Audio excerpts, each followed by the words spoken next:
ابو نائرہ رضی اللہ تعالی عنہ، عباد بن بشیر رضی اللہ تعالی عنہ، حارث بن اوس رضی اللہ تعالی عنہ، ابو عبس بن جبر رضی اللہ تعالی عنہم اجمعین، یہ وہ صحابہ ہیں، ان کی ایک ٹیم تیار ہو گئی۔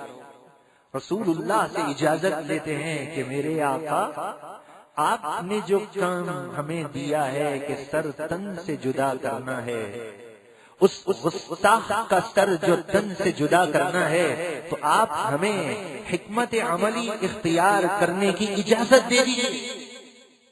میرے آقا صلی اللہ تعالی علیہ وسلم اجازت بھی دیتے ہیں اور مشورہ بھی دیتے ہیں۔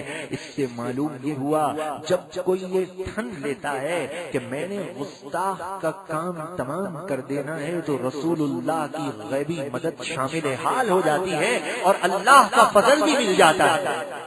رسول اللہ اپنے مشورے سے بھی نواز رہے ہیں اور خود ابھار بھی رہے ہیں، اس لیے کہ یہ دونوں جہاں کے رحمت والے آقا جانتے ہیں کہ اگر میرا گستاخ دنیا میں ہوگا تو دین کا نظام بگڑ جائے گا، اور میں دنیا میں اس لیے آیا ہوں کہ پوری دنیا میں اسلام کو غالب کرنے کے لیے آیا ہوں۔ تو رسول اللہ اس بات کو جانتے ہیں کہ جو میرا گستاخ ہے وہ دین اسلام کا دشمن ہے، اور جو دین اسلام کا دشمن ہے وہ اللہ کا دشمن ہے۔ تو قرآن ارشاد فرماتا ہے، قل ان صلاتي ونسكي ومحياي ومماتي للہ رب العالمین۔ اے محبوب آپ فرما دیجئے، میرا نماز، میری قربانی، میری زندگی، میرا سب کچھ میرے رب کے لیے ہے۔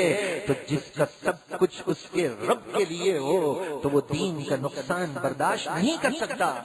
تو رسول اللہ صلی اللہ علیہ وسلم اجازت دیتے، ٹھیک ہے اس گستاخ کا سر قلم کرو، اس کو کیفر کردار تک پہنچاؤ، لیکن مشورہ طلب کر لینا۔ کس سے مشورہ طلب کرنا ہے؟ صحابہ کے جھرمٹ میں، روشن ستاروں میں، عظیم میناروں میں، عظمتوں کی معراج پانے والوں میں کس صحابی سے مشورہ طلب کرنا ہے؟ میرے آقا صلی اللہ تعالی علیہ وسلم فرماتے ہیں مشورہ طلب کرنا ہے تو وہ سعد بن معاذ رضی اللہ عنہ سے مشورہ طلب کرنا ہے۔ اور آخر میں انشاءاللہ سعد بن معاذ پر تبصرہ ختم ہوگا کہ اس صحابی رسول کی خصوصیت کیا ہے، کہ اس اہم ترین موڑ پر مشورہ طلب ان سے کرنا ہے۔ وقت اجازت نہیں دیتا، مختصر کرتا ہوں۔ اب یہ جو ہیں جناب پہنچے وہاں پر، کعب سے ملاقات اس گستاخ رسول سے، اور گستاخ رسول کو کیا کہنا چاہیے قرآن سے ہم پوچھ لیتے ہیں، تاکہ ہماری محفل نور قرآن کی محفل ہے اور بات سمجھنے اور سمجھانے میں آسانی ہو۔ تو قرآن نے تو یہی فرمایا ہے، الخبیثات للخبیثین والخبیثون للخبیثات۔ قرآن نے تو گستاخ رسول کو جس کے عقائد اور نظریات درست نہ ہو اسے خبیث ہی کہا ہے۔ تو اس خبیث کا کام تمام کرنے کے لیے صحابہ علیہم رضوان جو ہیں چلے ہیں۔ اب کیا ہوا؟ اجازت تو سرکار علیہ الصلوۃ والسلام سے طلب کر لی تھی کہ ہم حکمت عملی تیار کریں گے، چنانچہ انہوں نے حکمت عملی تیار کی اور صحابہ علیہ رضوان نے کعب سے ملاقات کی، اور ملاقات کر کے یہ کہتے ہیں صحابی رسول کہ بات یہ ہے کہ حالات بڑے ناگفتہ بے ہیں، کھانے کے لیے غلہ نہیں ہے، کوئی ہمیں 5-10 من غلہ دے دو تو ہمارا کام ہو جائے، بڑے پریشان ہیں، احد کے حالات تمہارے سامنے تھے، ہر طرف سے دشمنی چل رہی ہے، کھانے کو ملتا نہیں ہے۔ اس نے کہا اچھا تمہیں غلہ چاہیے؟ کہا ہاں۔ کہا غلہ ایسے کیسے دے دوں، کوئی چیز رہن تو رکھواؤ، کوئی چیز رکھواؤ، اس کے عوض میں تمہیں غلہ دوں گا۔ کہا کیا رکھوائیں؟ کہا اپنی عورتوں کو رکھواؤ۔ کہا نعوذ باللہ، یہ کیسے ہو سکتا ہے؟ انہوں نے دوسرے انداز میں اس کا جواب دیا، کہا اچھا اپنی اولاد کو۔ کہا ہم اپنی اولاد کو رکھوائیں، کل کو ہمیشہ کے لیے لوگ تانا دیں گے، یہ بچے بڑے ہو جائیں گے کہ یہ گروی رکھے گئے تھے۔ کہا اچھا اب ایک کام کرتے ہیں، ہمارے پاس جو اسلحہ ہے، ہتھیار ہے، اس کی ہمیں بڑی ضرورت ہے، اور ہم جو ہیں ان ہتھیار کو اپنے سے جدا نہیں کر سکتے، لیکن غلہ بھی تو چاہیے، کیا کریں؟ چلو ایسا کرو کہ یہ ہتھیار جو ہیں ہم تمہیں رکھوا دیں گے. یہ ہے حکمت عملی، تاکہ ہتھیار سے لیس ہو کر اس کے پاس پہنچے، اور جب اس کے پاس ہتھیار سے پہنچے ہوں تو کسی پر کوئی اعتراض بھی نہ ہو. کہا اچھا یہ ٹھیک ہے. اور کہا بات یہ ہے کہ اور بھی کچھ ایسے لوگ ہیں جو یہی چاہتے ہیں. ابو نائلہ نے ملاقات کی، محمد بن مسلمہ نے ملاقات کی، کہا اور بھی لوگ ہیں جو پریشان ہیں، تو ہم سب لوگوں کو لے کر آ جائیں. لیکن بات یہ ہے کہ یہ بات راز میں رہے، کوئی فکر کی بات نہیں. ٹھیک ہے میں غلہ دے دوں گا.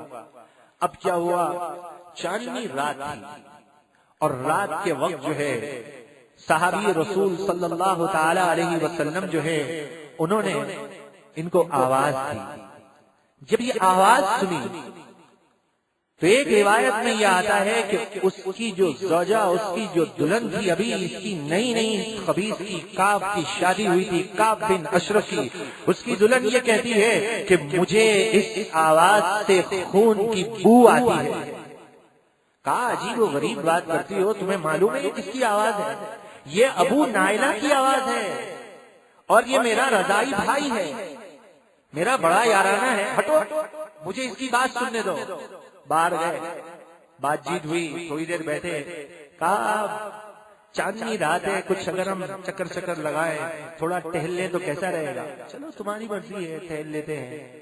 اچھا ٹہلتے ہوئے کیا کیا آپ رضی اللہ تعالیٰ نے یہ کیا، ابو نائلہ نے، کہ آپ نے یہ کیا کہ اپنے ہاتھ جو ہے اس کے بالوں میں ڈالے، اپنے ہاتھ اس کے بالوں میں ڈالے، اور پھر ہاتھ کو نکالا، اور پھر کہنے لگے بڑی پیاری خوشبو آ رہی ہے تمہارے بالوں سے، تمہارے بالوں میں بڑی اچھی خوشبو ہے. یہ احمق اور بیوقوف اس کے جواب میں کیا کہتا ہے؟ کہتا ہے عندی آطر نساء العرب واجملهن، کہتا ہے میری جو بیوی ہے حسین و جمیل ہے، اور اس کے پاس جو عطر ہے اس کا عطر تمام عطروں میں ممتاز ہے. اچھا بڑی اچھی خوشبو ہے، واہ بھائی واہ، بڑی اچھی بات ہے. پھر ہاتھ ڈالا، خوشبو بہت اچھی خوشبو ہے. وہ تو پھولے نہیں سمائے کہ میں نے عطر کی تعریف کی تو یہ عطر کے متوالے ہو گئے. انہیں کیا پتا کہ یہ وہ عطر کی خوشبو سونگھ چکے ہیں کہ جو رسول اللہ کے پسینے سے آتی ہے. دنیا کی خوشبوئیں اس کے سامنے ہیچ تر ہیں، جو رسول اللہ کے پسینے مبارک سے جو خوشبو آتی ہے اس کا مقابلہ ہی نہیں. اور جو فدا عطر رسول پر ہوا ہو اسے اس عطر کی پرواہ ہی نہیں. انہیں اس چیز کا کیا معلوم. اب یہ 2-4 مرتبہ جب یہ ہو چکا تو پھر زور سے ہاتھ جو ہے وہ پکڑ کر بالوں میں ہاتھ دے کر بال زور کے پکڑے، اور اس پکڑنے کے بعد آپ نے کیا کہا؟ فَاضْرِبُوا عَدُوَّ اللَّهِ، آپ نے زور کا نعرہ لگا دیا، فَاضْرِبُوا عَدُوَّ اللَّهِ. صحابی رسول کا یہ نعرہ ہے کہ فَاضْرِبُوا، اس کی گردن تن سے جدا کر دو. عدو اللہ، یہ اللہ کا دشمن ہے. اے صحابی آپ کی عظمت پہ قربان، آپ کے عقائد پر قربان. گستاخی تو رسول اللہ کی کرتا تھا، اور صحابی یہ کہتے ہیں کہ سر تن سے جدا کر دو کہ بے ادبی اللہ تبارک و تعالی کی کرتا ہے. فَاضْرِبُوا عَدُوَّ اللَّهِ، اس کی گردن کو تن سے جدا کر دو، یہ اللہ کا دشمن ہے. بال پکڑ کے جو یہ نعرہ لگایا، صحابہ موجود تھے، انہوں نے اس کی گردن کو تن سے جدا کر دیا. اے فقیر قادری ممتاز حسین، تیری عظمت کو سلام، گویا تو نے بھی جو ہے اس کا سر تن سے جدا کر دیا. لیکن یہ صحابہ تھے، یہ بہت عظمتوں والے تھے، انہوں نے سر تن سے جدا کرنے کے بعد کیا کیا؟ سر تن سے جدا کرنے کے بعد کیا کیا؟ اس کی یہ کھوپڑی لے لی اپنے ساتھ، دوسرا راستہ اختیار کیا. تاریخی حقیقت پر مبنی صحیح روایت کا یہ واقعہ ہے. رسول اللہ صلی اللہ تعالی علیہ وآلہ وسلم کی بارگاہ کی طرف دوڑتے چلے آ رہے ہیں کہ آج میرے آقا صلی اللہ تعالی علیہ وآلہ وسلم جو ہے یہ کس انداز سے ہمیں شاباش دیتے ہیں. آج ہمارے کو کس اعزاز سے نوازا جاتا ہے.